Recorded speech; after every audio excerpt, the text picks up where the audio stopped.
the standard one, okay, right hand in, open your collar, left hand goes in, make sure my thumb's behind the neck, make sure my thumb's not forward, from here.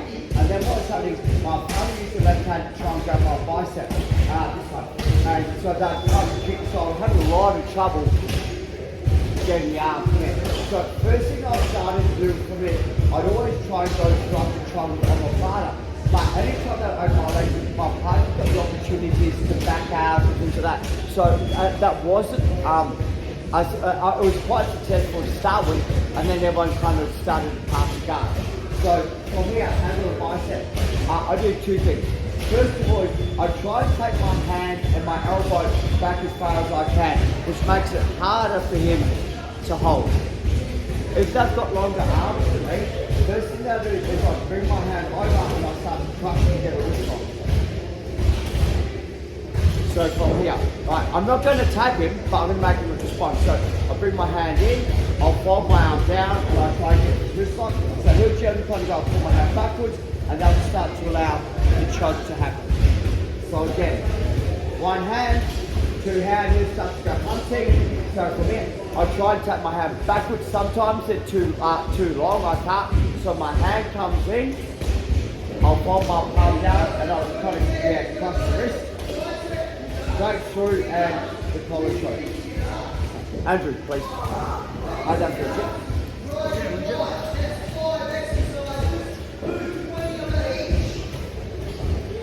So hand goes in, hunting, and he'll use his right arm on my bicep.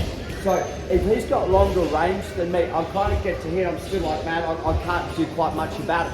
And like I said, I don't want to open my guard trying to do an arm bar and chunk it. He's got my hips pinned with his right arm, and it's easier for him to pass and for me, I can't really do much. So what I start is, first things first is, I bring my hand down from here. Secondly is I roll it. So I'm kind of like, and I'm not going to tap him, but he starts to set. So that allows me to start to set the choke. So once again, once I have the control here, my hand comes in as tight as I can. I'm trying to squeeze this, so I'm trying to slide my elbow backwards and push down to get the control into the wrist. And see how he has to move that way to relieve the pressure? So once he moves that way and he pulls up backwards, it's easy for me to shoot to the collar to finish the collar choke. Okay, 1, 2, 3. I've kind of a bit more competition cranky kind of move, choke. I generally set this up off the guard pass, right? But we're going to have a look at it from the full guard and explain to you why it works. So once again, hand goes in, hand goes in, hand goes over to the side. So what I'm going to do from here is, I'm going to take my right arm backwards. I'm also going to put my right foot onto the hip. Right. So I take my right arm backwards, put my right foot on the hip. From here.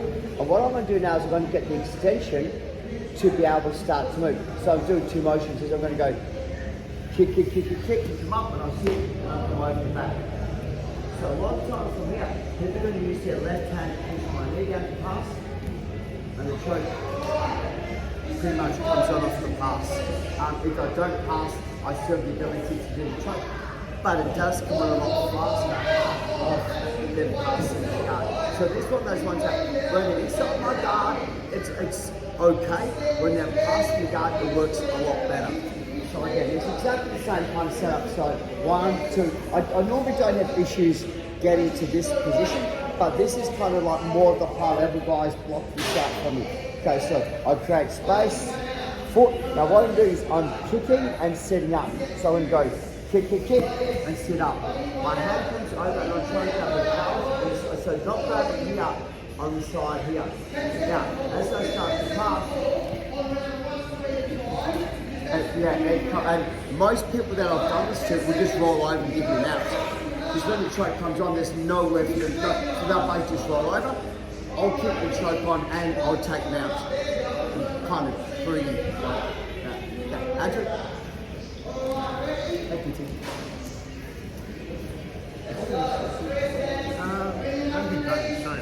Yeah. I think that every time I do it, he'll come back into my guard.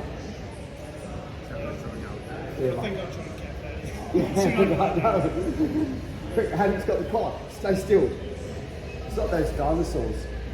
They have really bad eyes, so you just stand still, but like, I don't know what's going on. Oh, wow, where's the angry gone? Okay, so, wow. Two. So this house practices, I'm going to go kick, kick, kick, kick, and come up, and I'll start on the side. So my legs are kind of open, and yeah, so as it passes, the choke comes off. So what I'm saying is, once I'm here, a lot of time as I'm doing the choke, they're going to go, oh, and choke, so that snaps well. But I've got this ability to use it to run. You can't really go too many ways once I've got your head in that pin. It's like, if you try and roll over, I can kind of dictate where you're going to land off that as well. It's quite a solid choke. One more time, is that okay? So, 1, 2, defend. Okay, so 1, 2, kick, come up. And I can just grab this. My elbow goes down, box, I'm on my back finish. So even if Andrew jumps to the other side, I've got the ability to keep the choke on as well. Or roll. Push his hands forward. 1, 2, 3. That feels tight. Even on the other side.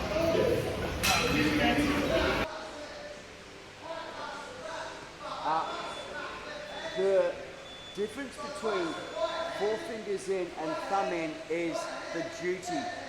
Right, so 4 fingers in is always a pulling motion, thumb in is always a pushing motion. So if I'm going 4 fingers in, I'm pulling, my hand normally goes over the top. If I'm going thumb in and I'm pushing, my hand normally goes underneath. So I'm going to get this grip here. What I'm going to do is I'm going to go same deal again. He puts his hand into my bicep, back strike, push, hand comes under, off centre, and start my choke. So he'll generally use his right hand to try and push away to try and stop the choke. Swing, and we have the arm bar as well. So the thumb in option goes more towards arm bars. The fingers in goes more towards sweeps. I'll cover a bit more detail. So for you guys, it's I'm here and thumb goes in nice and deep. But to get rid of the grip onto my arm, I go back stroke and I push. Come here, come back in, my hand shoots under, 4 fingers, elbows come in. So it's pretty hard for him to stop this choke as it is. So kick. Once I realise, or once you realise that there's a lot of pain, I'll go 1 and 2. Let go and do the armbar. But I've still got the choke on as well. Yeah, so for me it's like this, he goes, I get out of the armbar, I simply go back to my triangle and I put my collar choke on as well. So this is quite a high level attack system as far as combining stuff together. Andrew, help you Tim.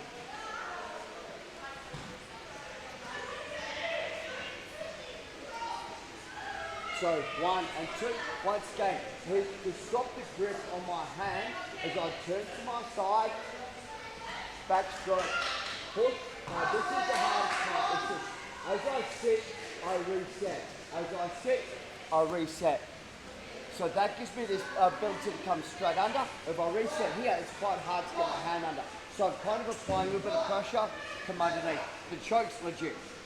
So to make him react is I'll start pulling down and make, so even if he's defending it, I'm like, no. I go 1, 2, 3.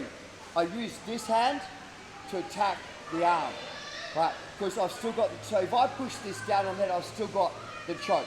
He'll eventually either arm or tap, arm bar or choke. He pulls the arm out, I simply reset and I'm straight into a triangle, but I've still got the collar choke on. So this is a really high level attack system that has, like, the more that I'm attacking him, the more he's defending, the more it's my favour. Okay, 1, 2, 3. Nice, so about being off centre from the start. And what I mean by that is just that Tim, so here, thumb goes in, back stroke, here, come up. So this is what I mean by being off centre, is if I pull here, I'm going to struggle to get the choke anyway, and I generally kind of go back to over. It's not a bad choke, but it's not as good as what it was. Where if I'm here and I come off centre, it's here. So as I do the choke, and as you push it, it's one. So see how this holds the arm in position? So that, and of course I'm pulling, the arm's kind of caught where I want to be. Where if I bring my leg here and I try and bring that leg over, there's absolutely nothing holding it in place. So for me, it's like once I'm come in and I'm here, I have to make the adjustment so it's here. Now, he has the ability to pull the arm out, but the more that I keep the stake on, the more he'll play. So what? I raise my hips to make this, so I raise my hips. That's going to put the arm on. If I beat my hips, it's going to pull the arm out because there's a huge space. So when I'm here, I'm hanging on to his head, I hold him in position, I raise my hips, so the arm bar's pretty much going to come on as it is. Let go, arm bar sit with this. He imagine to wriggle, wriggle, wriggle, wriggle, wriggle. Reset, up, on center. Because now the choke is pretty good. So, can I go just for a second? Do you feel the difference on that? Yeah, for sure. What's the arm?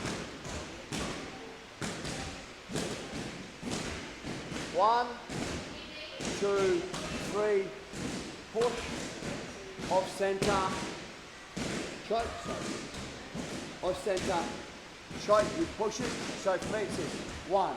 Now every time I open up my leg to the other, you can see the arms basically coming out. Right. So I do is I raise my hips. So the arms caught. That makes it super tight. If the choke's even tighter, I let go and I can just go underneath here to make the choke work. He wriggle, wriggle, wriggle, wriggle, wriggle, bop. Straight back in. So the defender, he'll generally put the hand in to try and defend it, and I was back with access to the other arm if I need to. But he should be dead by now, or at least mortally wounded. So, let's try that last 1, 2, 3.